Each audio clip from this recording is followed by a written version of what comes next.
ചേട്ടാ നമസ്കാരം. നമസ്കാരം. കഴിഞ്ഞ ദിവസം നമ്മൾ ബംഗ്ലാദേശിന്റെ ഒരു വിമിക്സ് ചെയ്തിരുന്നു, ഒരു ചർച്ച ചെയ്തിരുന്നു. ചർച്ച ചെയ്തപ്പോൾ അതിന്റെ താഴെ വന്ന കമന്റുകൾ എന്ന് പറഞ്ഞാൽ നിങ്ങളുടെ വാർത്തകളൊന്നും തന്നെ സത്യമല്ല, ബംഗ്ലാദേശിൽ എങ്ങനെയാണ് പട്ടാള അട്ടിമറി നടക്കുന്നത്, നിങ്ങൾ ഒരുപാട് നാളായിട്ട് ഇത് പറയുന്നില്ലേ, ബംഗ്ലാദേശിൽ പട്ടാള അട്ടിമറി നടക്കുന്നില്ലല്ലോ എന്നാണ് പറയുന്നത്.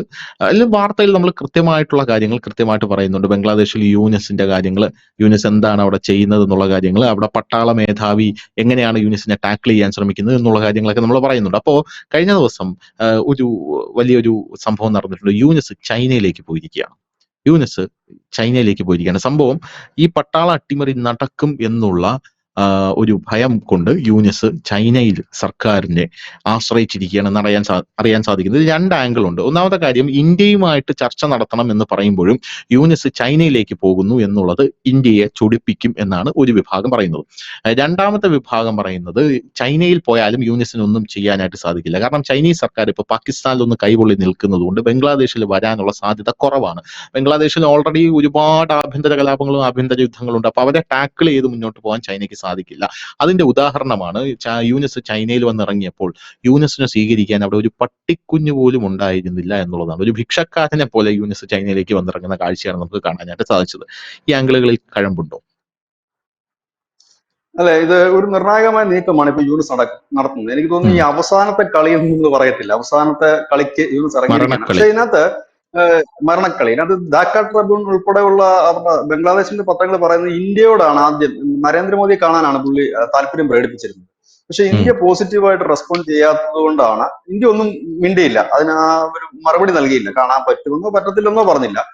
അതുകൊണ്ടാണ് ധൃതി പിടിച്ച് ചൈനയ്ക്ക് പോയതെന്നാണ് പറഞ്ഞത്. പക്ഷെ നമ്മുടെ മന്ത്രി ഇന്നലെ, കേന്ദ്രമന്ത്രി ഇന്നലെ പാർലമെന്റിൽ പറഞ്ഞത്, ഞങ്ങളത് പരിഗണിച്ചുകൊണ്ടിരിക്കുകയാണ്. കാരണം നമുക്കറിയാം നമ്മുടെ രാജ്യത്തിന്റെ ഒരു പ്രോട്ടോകോൾ അനുസരിച്ചിട്ട് ഇപ്പം എനിക്കൊന്ന് കാണണം പ്രധാനമന്ത്രി എന്ന് പറഞ്ഞു കഴിഞ്ഞാൽ അത് അവർ പരിഗണിച്ചിട്ട് അത് എന്താണ് അതിന് തീരുമാനം പിന്നീടാണ് എടുക്കുന്നത്.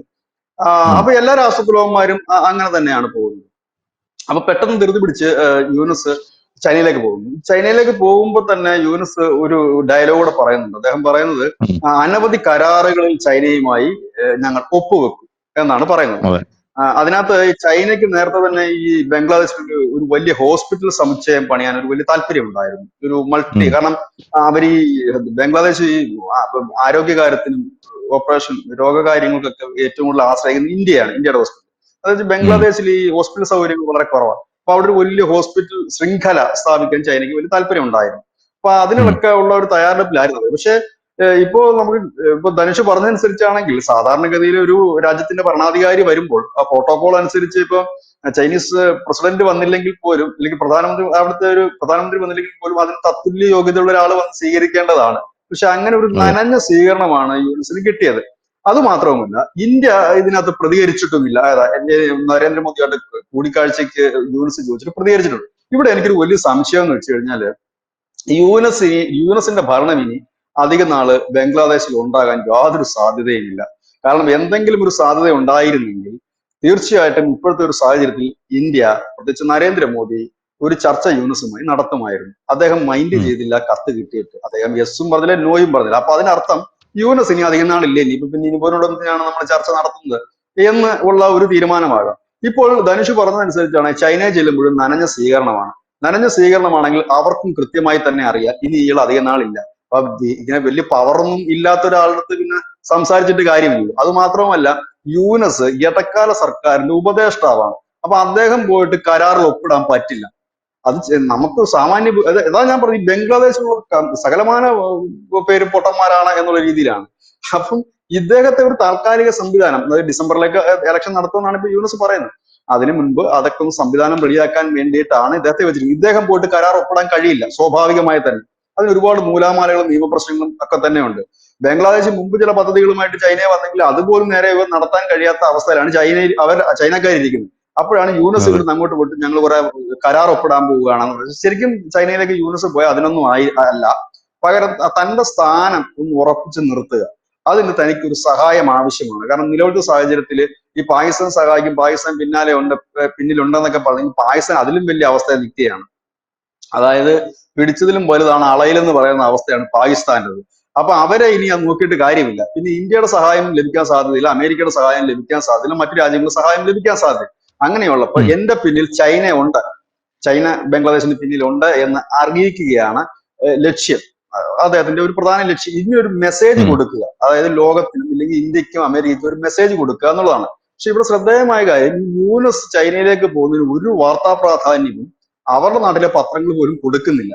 അവരാണത് ഹെഡിങ് തന്നെ കൊടുത്തിരിക്കുന്നത്, ഈ ഇന്ത്യയോടാണ് ആദ്യം കൂടിക്കാഴ്ചയ്ക്ക് സമയം ചോദിച്ചത്. ഇന്ത്യ പോസിറ്റീവായിട്ട് പ്രതികരിച്ചില്ല. അതിന് തൊട്ട് പിന്നാലെ ചൈനയിലേക്ക് പോയി എന്നുള്ളതാണ്. ചൈനയിലും അദ്ദേഹത്തിന് ഒരു നനഞ്ഞ സ്വീകരണമാണ് കിട്ടിയത്. സാധാരണ ഒരു രാഷ്ട്രത്തലവന്മാർ വരുമ്പോൾ എങ്ങനെയാണ് സ്വീകരിക്കുന്നത് നമ്മൾ കണ്ട.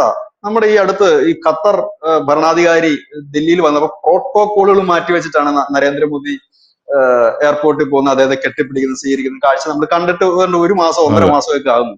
അപ്പം ഇവിടെ അങ്ങനെ പോകുമ്പോൾ അതിൽ നിന്ന് മനസ്സിലാക്കാൻ കഴിയുന്നത് യൂനസിന് ഇനി അധികം നാളുകളൊന്നും തന്നെ ഇല്ല, എണ്ണപ്പെട്ട് കഴിഞ്ഞിരിക്കുന്ന അദ്ദേഹത്തിന്റെ നാളുകൾ. അദ്ദേഹം ഇപ്പോൾ നടത്തുന്ന നീക്കം അത് മാത്രവുമല്ല, അദ്ദേഹത്തിനെതിരെ ഇന്റർനാഷണൽ കോടതിയിലേക്ക് ഒരു കേസ് പോകുന്നുണ്ട്, ന്യൂനപക്ഷ കൊലപാതകങ്ങൾ പ്രതിയാണ് എന്ന് പറഞ്ഞിട്ട്.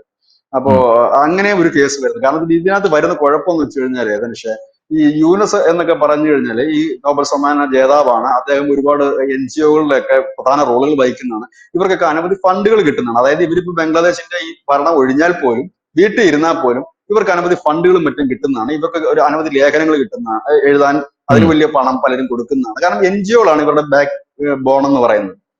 അപ്പം ഇവർക്ക് അനവധി രാജ്യങ്ങളും മറ്റുമൊക്കെ സന്ദർശിക്കാനും ഒക്കെ കഴിയുന്നവരാണ്. അല്ലാതെ യൂനസ് ഇപ്പം ഈ പണി പോയി കഴിഞ്ഞാൽ വീട്ടിൽ ഇരിക്കേണ്ട അവസ്ഥയില്ല. പക്ഷെ ഇപ്പോഴത്തെ അവസ്ഥയിൽ യൂനസിന് എങ്ങും സഞ്ചരിക്കാൻ പോലും കഴിയാത്ത രീതിയിലാണ് കേസുകളുടെ ഒരു കൂമ്പാരം തന്നെ പലയിടത്തും വരുന്നത്. ഇന്റർനാഷണൽ കോർട്ടിൽ പോയാൽ എന്ത് സംഭവിക്കുന്നത് യൂനസിനെ പിടിച്ച ഒരു വിഴുങ്ങത്തൊന്നുമില്ല, പക്ഷെ ബാൻ ചെയ്യപ്പെടും പലയിടത്തും.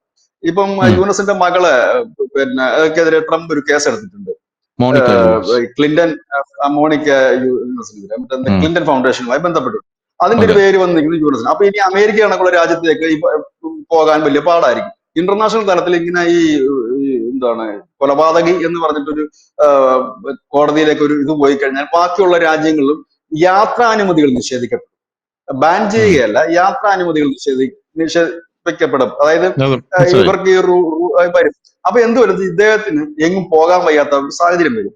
ഈ ഒരു സാഹചര്യത്തിൽ അവസാന കളിയാണ്. കാരണം കുറഞ്ഞ പക്ഷം ഇനി ബംഗ്ലാദേശിലെങ്കിലും അദ്ദേഹത്തിന് പിടിച്ചു നിൽക്കണമെന്നുണ്ടെങ്കിൽ, ഇല്ലെങ്കിൽ ബംഗ്ലാദേശിലെ തന്റെ എതിരാളികളെ ഒന്ന് വിറപ്പിക്കണം, അല്ലെങ്കിൽ ഒന്ന് പിടിച്ചു നിൽക്കണമെന്നുണ്ടെങ്കിൽ എന്റെ പിന്നിൽ ആരെങ്കിലും ഉണ്ടെന്ന് അദ്ദേഹത്തിന് കാണിച്ചേ പറ്റൂ. അതിന്റെ ഭാഗമായിട്ടാണ് ചൈനയിൽ പോയത്. പക്ഷെ ഇപ്പൊ പോയതിലും വലിയ നാണക്കേടായിട്ട് വന്നിരിക്കുന്നത്. കാരണം സ്വീകരണം തന്നെ നനഞ്ഞ സ്വീകരണമായി പോയി എന്നുള്ളതാണ്. അത് തിരിച്ചു വരുന്നുണ്ടോ, ശനിയാഴ്ച വരുമെന്നാണ് പറഞ്ഞത്, അതിന് മുമ്പ് വരുമോ ഇല്ലെന്ന് അറിയത്തില്ല. പക്ഷെ ഇന്ത്യ പ്രതികരിക്കാത്തത് എനിക്ക് തോന്നുന്നത് ഇന്ത്യയും ചൈനയുടെയും പ്രതികരണത്തിൽ നിന്ന് മനസ്സിലാകുന്ന കാര്യം, യൂനസ് ഇനി അധികം നാള് യൂനസിന്റെ ഭരണം ഉണ്ടാകില്ല. ഒരു പക്ഷെ ഇയാൾ മടങ്ങി വരുന്നതിന് മുമ്പ് പട്ടാളം ഭരണം പിടിക്കുമോ, അത് മടങ്ങി വന്നതിന് ശേഷം മാത്രമേ ഉള്ളൂ എന്നുള്ള കാര്യത്തിൽ സംശയമുണ്ട്.